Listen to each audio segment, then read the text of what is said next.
Pod cost کرنے کے لیے یہاں پر آئے ہیں، تو یہ شہر سے ہٹ کے ایک جگہ ہے جہاں پہ صدیقی صاحب نے ہمیں انوائٹ کیا ہے. تو یہ میں پوچھنا چاہتا ہوں کہ آپ ایک شہر سے ہٹ کے، ابھی آپ نے فرمایا کہ آپ کراچی سے آپ کا تعلق تھا جو کہ پاکستان کا سب سے بڑا ایک میٹروپولیٹن سٹی ہے. ایک تو آپ وہاں سے شفٹ ہوئے اسلام آباد ہے، اور اسلام آباد بھی آپ نے مین سٹی سے ایک طرح ہٹ کے یہاں پہ جو ہے پوری ایک فصل ہے اور گرینری ہے اور ایک جنگل کا انوائرمنٹ ہے، اس میں کچھ جو ہے وہ آپ نے کوئی سیٹنگ ویٹنگ کر رکھی ہے. تو اس کے پیچھے بھی اوبیسلی کوئی تھاٹ ہوگا. تو یہ اس کے پیچھے کیا فلاسفی؟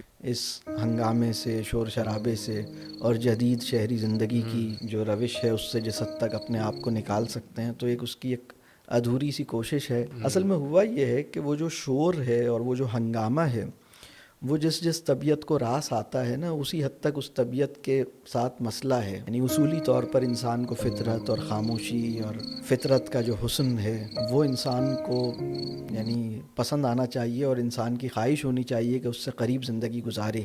لیکن ہم نہیں گزار پاتے، وہ ایک الگ بات ہے. یہ جو شہر ہوتا ہے نا، یہ تو اصل میں سفید کالر والے جو محنت کش ہیں ان کے رہنے کے لیے کوئی ٹھکانہ بنا دیا گیا ہے، جس میں وہ مطلب یعنی جن محلوں میں بچے کچھ کھیل لیتے ہیں شہروں میں، وہ اصل میں اس کا مقصد یہ نہیں ہے کہ مطلب انسان ایک بھرپور زندگی گزارے. اس کا تو مقصد یہ ہے کہ بھئی اصل میں تو کمانا، خریدنا اور صرف کرنا. ارننگ، بائنگ اور کنزیومنگ کا ایک وشیس سائیکل ہے، اس کے اندر ہر انسان کو لگا دیا جائے تو یہ ہے شہری زندگی. کراچی میں جتنے کی کسی انسان کو قبر ملتی ہے، مطلب قبر کا پلاٹ بھی خریدنا پڑتا ہے، تو دیہاتوں میں اتنے کا کینال مل جاتا ہے. مطلب کراچی کے بڑے شہر میں جتنے پیسوں میں قبر ملتی ہے، چھوٹے شہر میں اتنے ہی پیسوں میں یہ پورا لائف سٹائل آپ کہہ رہے ہیں مل جائے گا. ہاں، مطلب ایک کینال تو مل جائے گا. صحیح ہے. اور مطلب اور وہ چھوٹے شہر نہیں بلکہ دیہاتوں کی طرف اگر ہم نکلیں تو نفسیاتی صحت، خاموشی، سکون، فطرت سے.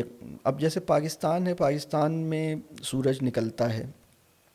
سورج کا پاکستانیوں نے جو سب سے بڑا استعمال سیکھا ہے وہ یہ ہے کہ سولر پلیٹس اس کے آگے رکھ دی جائیں اور سورج کی شعاؤں کو گرفتار کر کے ہم اپنے مطلب بجلی پیدا کریں اور پھر لائف سٹائل اپنا وہی مطلب.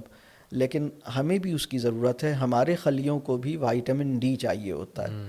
تو سورج کا یہ استعمال جو حضرت آدم علیہ السلام سے چل رہا تھا وہ ہم نے موقوف کر دیا ہے. سورج کا وہ استعمال جو ایڈیسن کے بعد سے مطلب جس کی ضرورت ہمیں محسوس ہوئی، وہ ہم نے مطلب اس پہ بضد ہیں. تو اب یہ سورج کی روشنی کو محسوس کرنا، یہ ہماری نفسیاتی اور اعصابی تازگی کے لیے درکار ہے.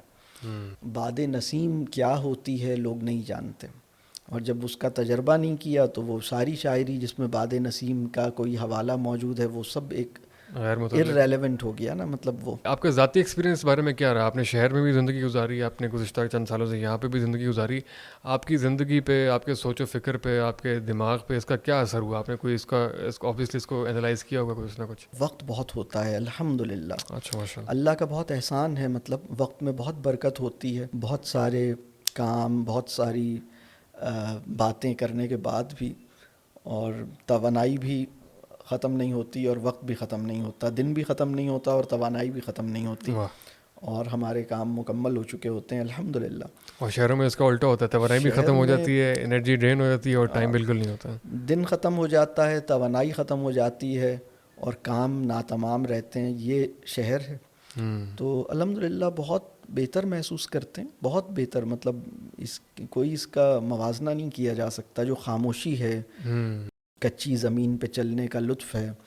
اب شہروں کے اندر بارش ایک وبال ہے. ہمارے گاؤں میں بارش جو ہے وہ مطلب ایک ایک قطرے کو دیکھ کے دل چاہتا ہے کہ اس کے اوپر سبحان اللہ اور الحمدللہ کہا جائے. اتنی خوشی ہوتی ہے ماشاء اس اللہ. لیے کہ جس دن بارش ہو رہی ہوتی ہے اس دن ہماری موٹر نہیں چلتی. اس دن ہم اپنے بور سے جو پانی نکال کے پودوں کو یا سبزیوں کو یا باقی چیزوں کو دینا ہوتا تھا وہ نہیں دیتے. وہ اللہ کی، اور بارش کے پانی کے اندر جو اس کی کوالٹی ہے، وہ جو پانی ہم دیتے ہیں اس کی وہ کوالٹی نہیں ہے. وہ بہترین الگ ایک ہے.